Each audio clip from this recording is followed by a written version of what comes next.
Ka sen kan load Catholic Umulong Parish kala penlong ya ka annual youth fest ka baar kusan.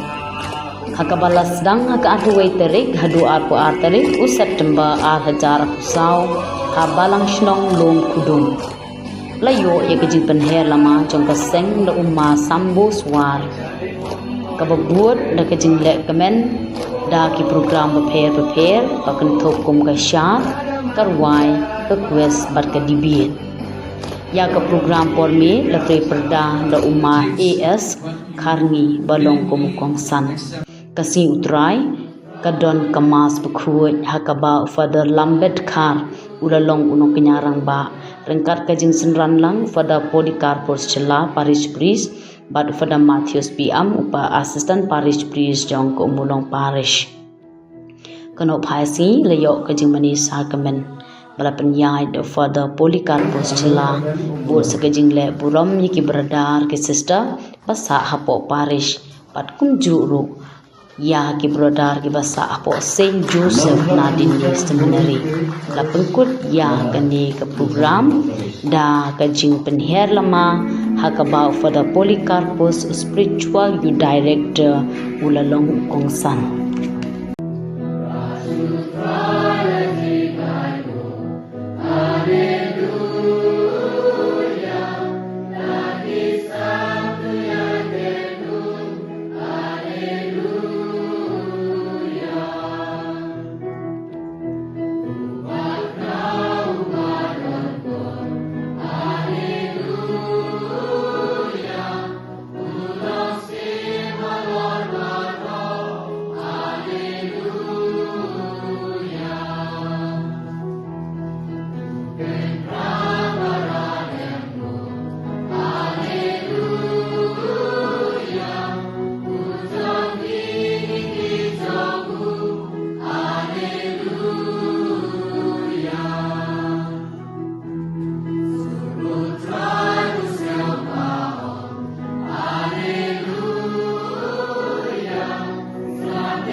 Bat kisenran jemu kilihian na ulum, bat pilalilin bag Galilea.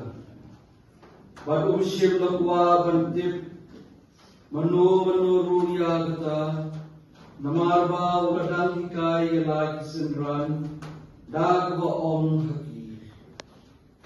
Yaw kun ubriw society hakiti jong kibriw, bat kin sa penyapiyo. Tenda nalapin yapiu unsamipat hadian laisni. Tulai ikani bantul mau dengan.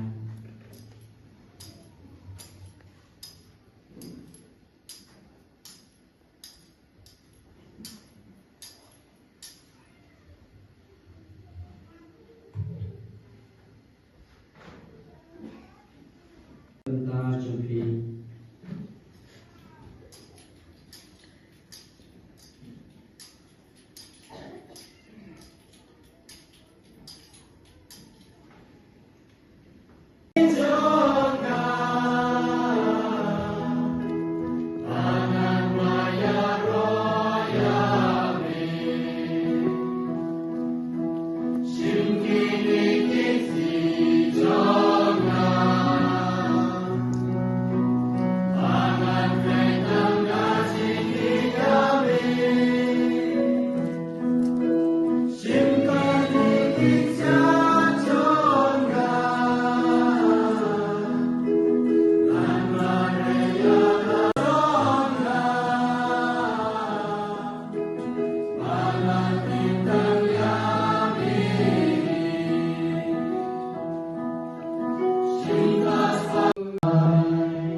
accepted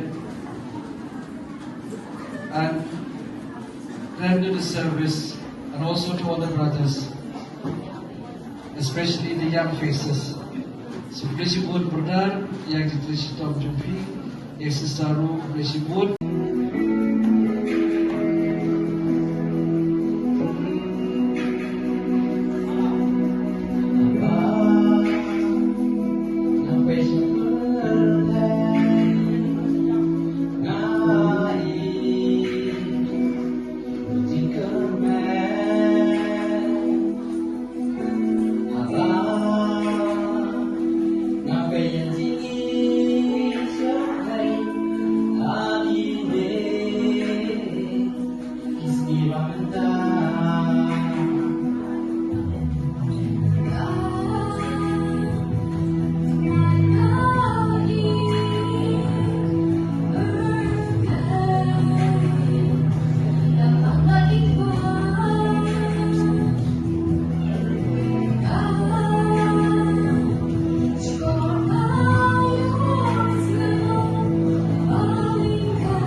Number Commission, Holy Spirit, Church, Brother, with some people finish.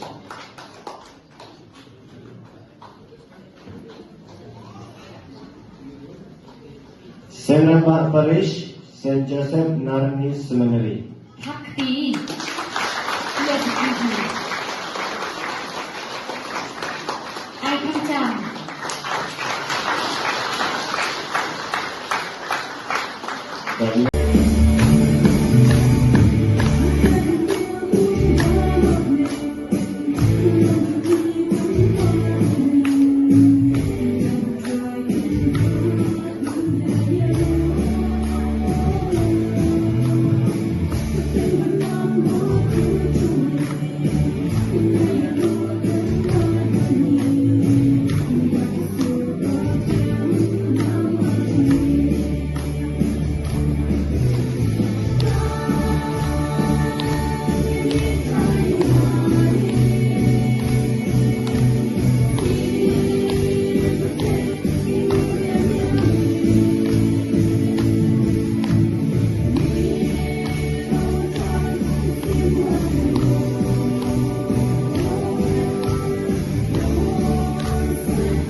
Hãy subscribe cho kênh Ghiền Mì Gõ để không bỏ lỡ